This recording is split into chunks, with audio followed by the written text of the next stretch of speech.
तब डॉक्टर ने बोला कि बच्चे को पैंक्रेटाइटिस हमने आज तक सुना नहीं है कहीं। ये तो सिर्फ़ उन्हीं को होता है जो अल्कोहलिक होते हैं।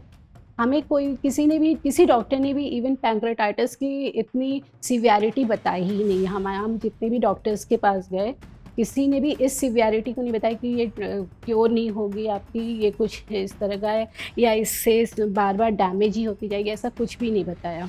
मैं तो यही जानती हूँ कि यहाँ लेके आना ईश्वर का मेरे लिए बहुत बड़ा मतलब प्रसाद है कि मैं आज पड़ाव पहुँची और बच्चे का ट्रीटमेंट हुआ। जो मैंने 12 साल में नहीं दिया, उन्होंने 12 घंटों में दिया उसे।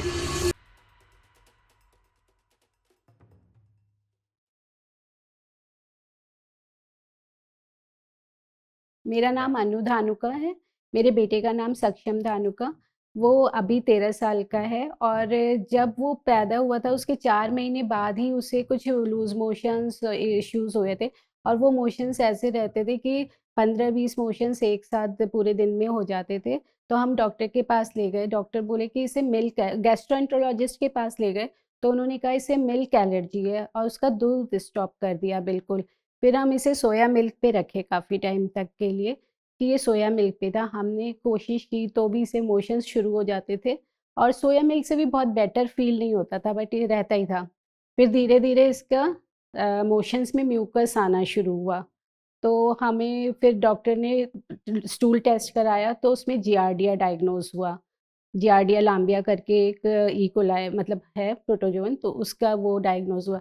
फिर उसका ट्रीटमेंट चला थोड़ा कीड़े की जिसे दवाई कहते हैं, वो जेंटिल का कोर्स चला, तो उसका बेटर हुआ मोशंस वग़ैरह सब कुछ बेटर हुआ। पर फिर इसके बाद इसको वॉमिटिंग इश्यूज़ शुरू हो गए।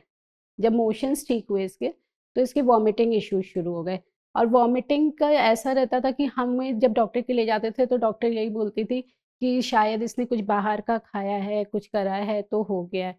तो इसके 15-20 वॉमिट्स और लिंगुअल एक मेडिसिन आती थी जीभ पे रखने की कि वॉमिट रुक जाए। इवन लास्ट स्टेप वो भी कर लेते थे, तो भी नहीं रुकती थी और जब इसकी वॉमिट शुरू होती थी, उसके कलर्स चेंज होने शुरू हो जाते थे। येलो, ग्रीनिश इस तरह के हो जाते थे। फिर ड्रिप्स वगैरह लगने लगे 2017-18 में इसको फर्स्ट ऑफ हमें एडमिट करना पड़ा, तो इसको ड्रिप्स लगे और 2 दिन में इसकी वॉमिट्स रुक गई। फिर उसके बाद फिर दोबारा ऐसे ही केसेस चलते रहे वॉमिट के इसके, तो इसको हर बार एडमिट करते थे तो एक मेट्रोजिल करके इसकी मेडिसिन चढ़ती थी, तो उसमें इसको वॉमिट और बढ़ती चली जाती थी।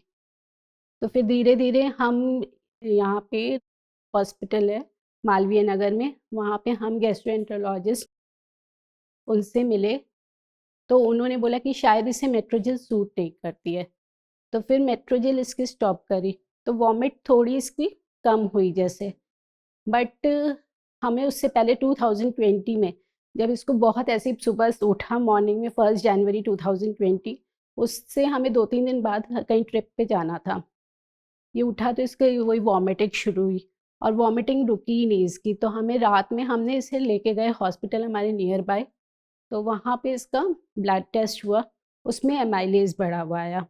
तब डॉक्टर ने बोला कि बच्चे को पैंक्रेटाइटिस हमने आज तक सुना नहीं है कहीं।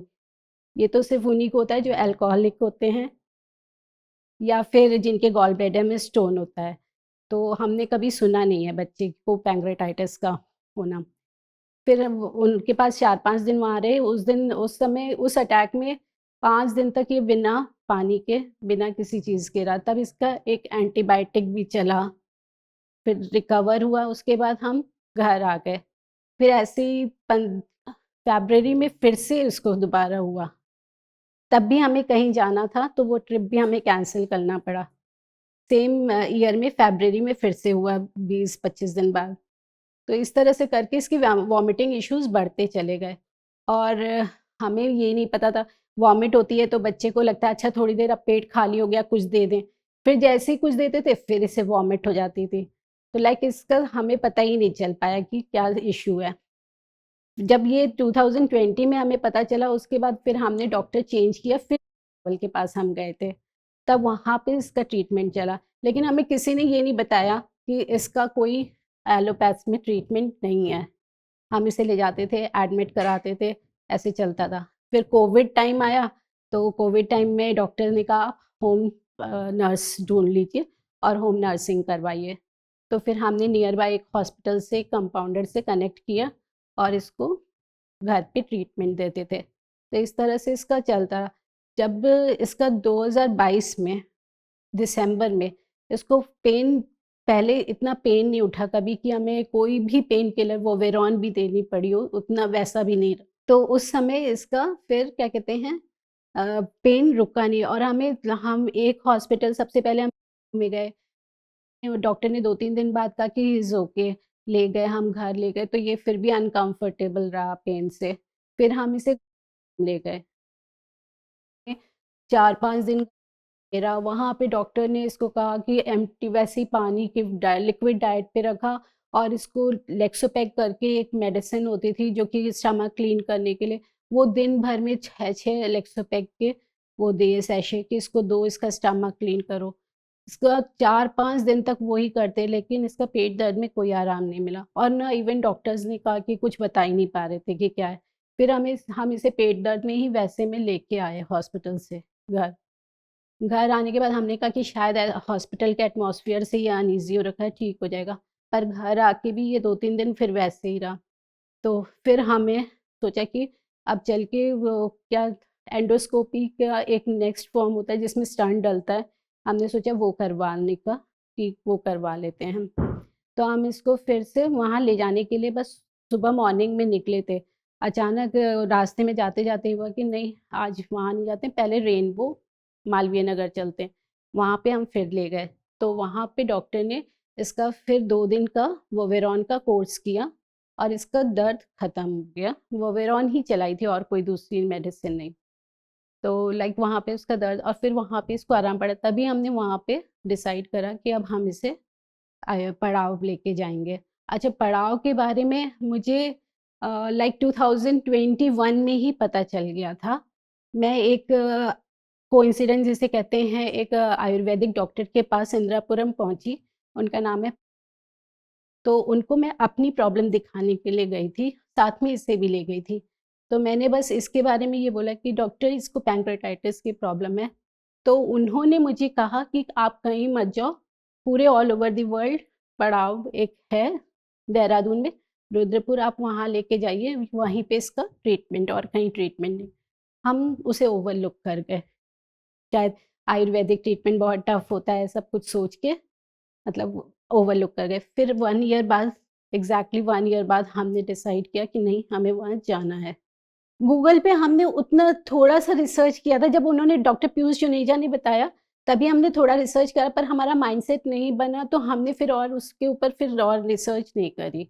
हमने छोड़ दिया कि और उस ईयर ये पूरा ठीक भी रहा तो हमारे दिमाग में ये रहा कि ही इज़ गेटिंग बेटर, तो ऐसा कुछ नहीं है। हमें कोई किसी ने भी किसी डॉक्टर ने भी इवन पैंक्रेटाइटिस की इतनी सीवियरिटी बताई ही नहीं। हम जितने भी डॉक्टर्स के पास गए किसी ने भी इस सिवियरिटी को नहीं बताया कि ये क्योर नहीं होगी आपकी, ये कुछ इस तरह का है या इससे बार-बार डैमेज ही होती जाएगी, ऐसा कुछ भी नहीं बताया। तो हम एक तरह से कोई इसी में थे ही नहीं कि ये ऐसी बड़ी इतनी बड़ी प्रॉब्लम है। जब वहाँ रेनबो में एक्यूट और क्रॉनिक ड डिस वो हुआ डायग्नोज़ हुआ, तो हमें फिर हुआ कि अब हमें नहीं रुकना है।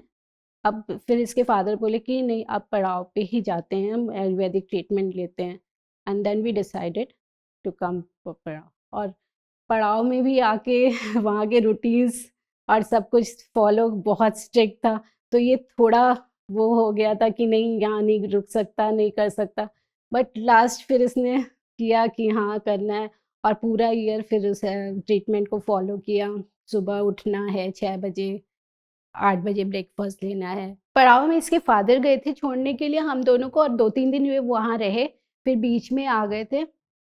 फिर चूँकि ये नहीं रह पा रहा था तो वो 2-3 अप डाउन उन्होंने किए 21 डेज़ के अंदर 2-3 डेज़ करके वहाँ रुक के रहे थे।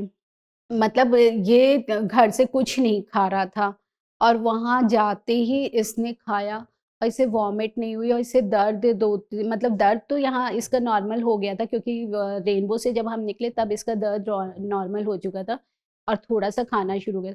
पर वहाँ पे जाके जैसे जो हमें था ना कि इसको मिल्क वग़ैरह मैं कुछ नहीं देती थी, तो वो एक फ़ोबिया हो गया था मेरे अंदर कि मेरे को इसको मिल्क नहीं देना है, इसको मिल्क से दिक्कत हो जाती है, मिल्क प्रोडक्ट से दिक्कत हो जाती है।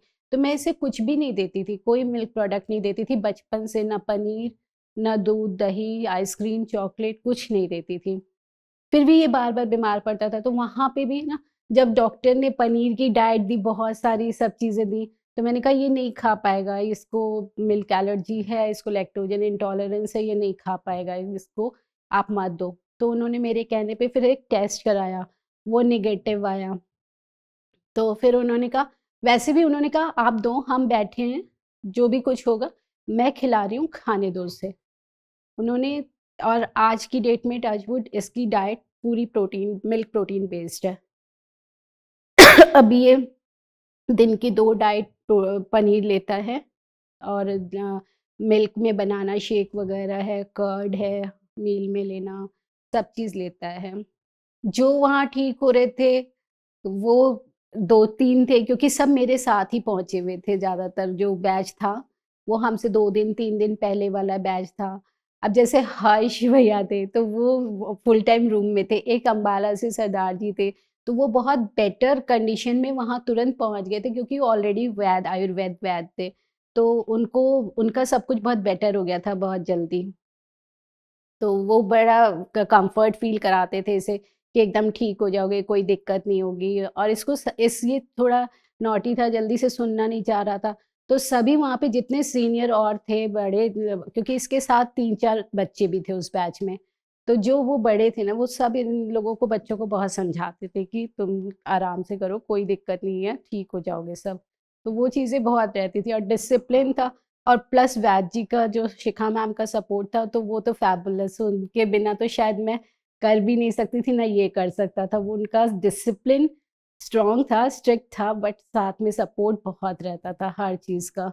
शिखा मैम सिर्फ़ कहती थी, "इसकी बात कम सुन के जो डिसिप्लिन है उस पे फ़ॉलो करो, सब ठीक हो जाएगा।" जैसे जब ये दर्द होता था तो यही कहती थी कि आप पैम्पर नहीं करो कोई भी चीज़ के लिए इसको, दर्द हो रहा है ठीक हो जाएगा, रेस्ट करवाओ, रेस्ट करोगे तो ठीक हो जाएगा। आप अपना डाइट फ़ॉलो करो और जितना खाने का मन करे उतना ही खाओ। ज़्यादा ये नहीं है कि आपको ये पूरा खाना खाना है या ओवर ईटिंग करनी है, ऐसा कुछ नहीं। जितना आपसे खाया जाए, थोड़ा खाने का मन है थोड़ा खाओ। हम लोग तो मतलब लाइक हम लोग कोई कुछ सोच ही नहीं पाते थे, सबका ऐसे रहता था कि कितनी चीज़ें होती थी इसके हाथों से हम स्नैच करते थे कि नहीं ये नहीं तुम खाओ इससे तुम्हें दिक्कत हो जाएगी, ये चीज़ नहीं करनी है ये तुम्हें दिक्कत करेगा। इवन इस जैसे लाइक आइसक्रीम्स है, स्ट्रॉबेरीज़ है, इसको स्ट्रॉबेरीज़ इतनी पसंद थी, हमें किसी ने कह दिया कि स्ट्रॉबेरी जो है बड़ा ऐसा फ्रूट है जिसमें बहुत ज़्यादा है इंसेक्टिसाइड्स और पेस्टिसाइड्स वगैरह लग वो होते हैं तो वो देने से दिक्कत होती है। तो हम इसे स्ट्रॉबेरीज़ भी इसको नहीं देते थे इवन ये और पड़ाव में आने के बाद इसने उसके बाद 1 ईयर ट्रीटमेंट में खूब खुश होके स्ट्रॉबेरीज़ खाई कि हाँ, मैं स्ट्रॉबेरीज़ खा सकता हूँ। तो लाइक बहुत कुछ ऐसा था जो इसकी लाइफ़ में नहीं था, कहीं तक भी और हम नहीं सोचते थे कि इसे मिल जाएगा कभी।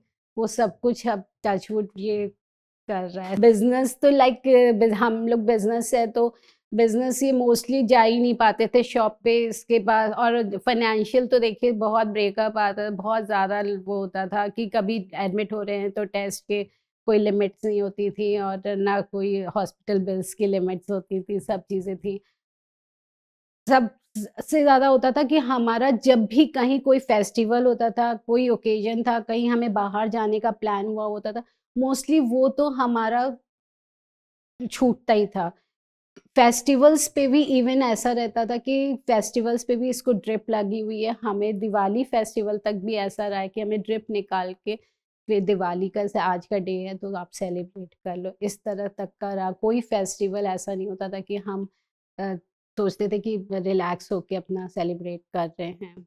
पूरी वहाँ पे जो रक्षा शास्त्र से पूरी वो वैधशाला थी, वो जो औषधशाला कहते हैं, वो वहाँ पे मटकों में वो दवाइयाँ तैयार होती थी, बर्न की जाती थी अंदर दबा के, जो अमर स्पेशली मेडिसिन है, वो मेडिसिन का एक बहुत लॉन्ग प्रोसेस है, जो कि मुझे इतना नहीं पता है, मेरे हस्बैंड ने बहुत डिटेल से उस चीज़ को पढ़ा और समझा था, कि वो जो प्रोसेस है मेडिसिन रेडी होने का, वो बहुत 7 ईयर का आप समझ लीजिए कि एक कैप्सूल रेडी होता है 7 ईयर्स में बताते हैं। तो वो मेडिसिन्स ही इसकी सबसे बेसिक मेडिसिन है, और वो ही इनका मतलब ट्रीटमेंट। और सब चीज़ें तो हमें फ़ॉलो अपना लेना है, सारी जो भी लाइफ़स्टाइल चेंज करनी है, साथ में उस मेडिसिन का रोल रहता था। Any time they are available, any no holidays and कोई रात नहीं, कोई दिन नहीं, ये जिस भी वक़्त कॉल करो वो मेडिसिन लेके आपके रूम में अवेलेबल होते थे। जिस भी टाइम आप फ़ोन करो, मैसेज डालो, इमीडिएट मतलब like in a minute we receive the revert message कि हाँ, शिखा मैम को तो हमने आज तक ये देखा ही नहीं कि मैसेज डालने के बाद हमें आधा घंटा वेट करना पड़ा हो। बहुत रेयर कि वो शायद कहीं ट्रिप पे हों, कुछ हो तो, नहीं तो उनका विदिन अ मिनट आ जाता था रिप्लाई कि आपको ये चीज़ ऐसे करनी है, ऐसे ध्यान देना है। तो वो उसमें कोई डिले नहीं था, नो डिले।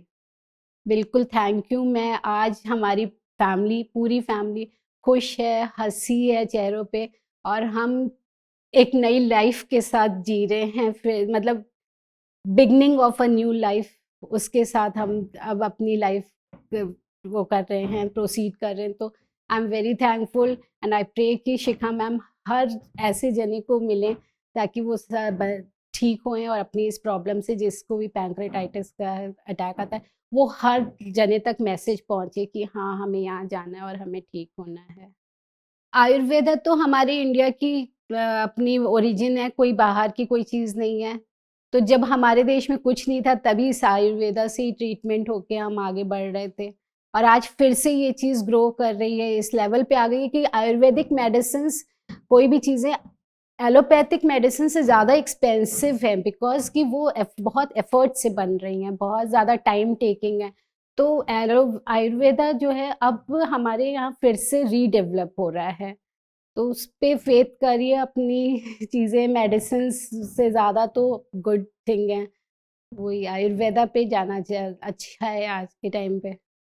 मैं तो यही जानती हूँ कि यहाँ लेके आना ईश्वर का मेरे लिए बहुत बड़ा मतलब प्रसाद है कि मैं आज पड़ाव पहुँची और बच्चे का ट्रीटमेंट हुआ, और बच्चा आज अपनी, जो मैं उसे एज़ अ मदर देना चाहिए कि बहुत अच्छी डाइट, मिल्क वग़ैरह, मैं कभी सोचती थी मैं एक माँ होकर इसे नहीं खिला पा रही हूँ। शिखा मैम के उसमें सानिध्य में इसने 21 दिन खूब अच्छे से मिल्क, और वो जो मैंने 12 साल में नहीं दिया, उन्होंने 12 घंटों में दिया उसे कि तुम अच्छे से दूध में पनीर खाओ, दही खाओ, सब चीज़ करो। तो लाइक मेरे लिए तो एक अलग ही स्टोरी है वहाँ तक पहुँचना।